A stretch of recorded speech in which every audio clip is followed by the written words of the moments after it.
Good day, everyone. I'm Ethan, moderator for this webinar. I welcome everyone for today's webinar, Garnishments and Proper Processing.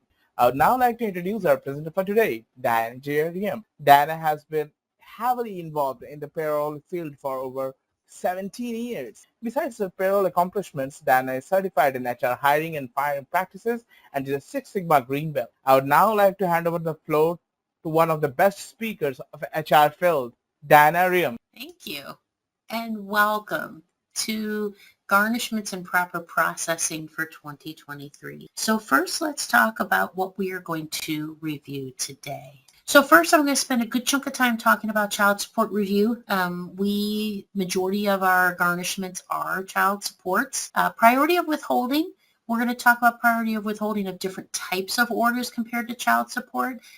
And then multiple child supports themselves, especially when they come from different states.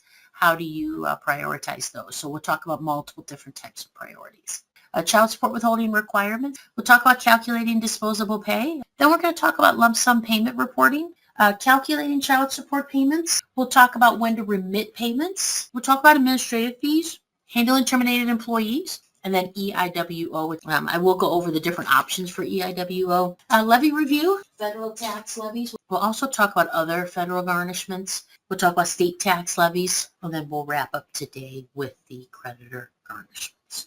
So let's get started. So priority of withholding, child support is always going to take priority. Disposable pay. Disposable pay determines the amount of someone's pay that is applicable to the garnishment or to the child support garnishment. Disposable pay is defined by the CCPA, the Consumer Credit Protection Act, from a federal perspective. Disposable pay is defined as gross pay minus deductions that are mandated by law. Now, what's the max that you can withhold according to the law? The Consumer Credit Protection Act manages this. So you can withhold up to 50% of the employee's disposable earnings. State lump sum reporting requirements. So 17 states in the United States have requirements on employers that require you to either, one, withhold a certain amount if someone is in the arrears and they're receiving a lump sum payment. Now, some of these states help, right? Arizona's not one of them, right? They say you got to tell us 4 weeks prior. All right, priority of withholding child supports against a federal tax levy. And then last but not least is giving priority to orders based on when received by the employer. When to remit payments, it's very important from a remittance perspective. You understand that remittances go to the state disbursement. You must submit it to the state disbursement unit within 7 days of the employee getting paid their wages. All right, administrative fees. Now, from an administrative fees perspective, this can go across the gambit. Now, handling terminated employees. So the states do require you to report when an employee terminates that has a child support order. EIWO, great program. The Federal Department of Child Support Enforcement put in place. It allows you to acknowledge and receive orders electronically. You can accept or reject them immediately. EIWO, there's two implementation options. There's a system-to-system implementation, and then there's a no programming option, or an NPO. Here's the web address. All right, federal tax levies.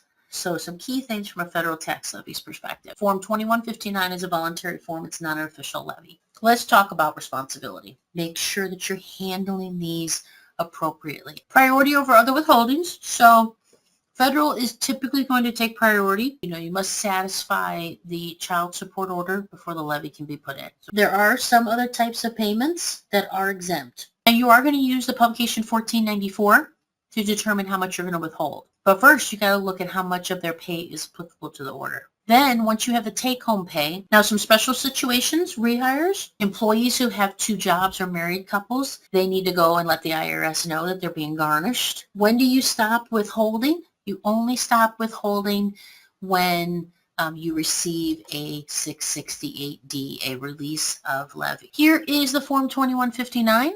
So payroll deduction agreement, Form 2159, the 2020 update. So some key things. Other federal garnishments, student loans. So student loans are still on this temporary COVID hold. Federal agency loans, 15% of disposable pay or 30 times the federal. Here's the detail of the COVID stops for garnishments. State tax levies. So from a state tax levies perspective, usually the starting and stopping of state tax levies is the same thing as federal. The one thing I want to point out is, a lot of states have no limit. Consumer Credit Protection Act, or the CCPA, manages creditor garnishments. In your handout, I do have the state laws, the overview, but this is good information for you to take away from this webinar. So we covered a lot of information in a short period of time. I want to say thank you so much for attending today's webinar. I hope you found it a really good use of your time and got a lot of valuable information out of today's webinar. And I want to say thank you very much, and I wish you all a really great day. Thank you, Diana. That does conclude the session for today. And thank you everyone for participating. Thank you everyone for participating.